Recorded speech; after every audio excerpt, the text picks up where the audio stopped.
Eyewitness News this morning. Breaking overnight clashes between police and protesters in New York City. Some officers were injured.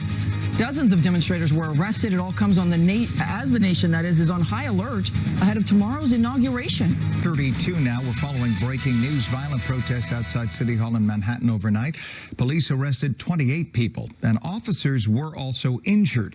Tensions are high across the country ahead of tomorrow's inauguration. Security tightened D.C., and authorities continue to make arrests from the siege on Capitol Hill.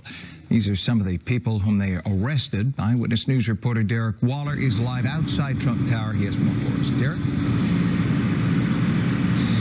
There is a lot going on this final full day of the Trump presidency. One thing that's happening today, President Trump is expected to issue a flurry of pardons on his way out the door. Meanwhile, as you mentioned, we had another protest last night, protests breaking out once again, which have really been a hallmark of this presidency. Police making more than 24 arrests overnight outside City Hall. The Black Lives Matter protesters marching across the Brooklyn Bridge in the name of Martin Luther King Jr. Protesters making their voices heard, blocking traffic. Some, however, also threw bottles at the cops and vandalized property. Now let's talk about what's going on in D.C., which is preparing not just for protests, but even domestic terrorism after that siege on the Capitol on January 6th. 25,000 National Guard troops on hand, but now there's concerns right-wing extremists could try to pose as Guard troops to infiltrate the inauguration. Officials say they are not going to let that happen. The FBI is part of it. The Secret Service is part of it.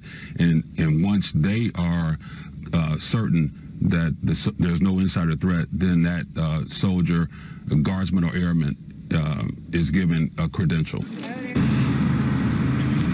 And before the inauguration, Trump is expected to grant clemency to a variety of convicted felons, including those he believes are serving disproportionately long sentences for nonviolent offenses. One controversial name floated, former New York House Speaker Sheldon Silver, who was twice convicted of corruption.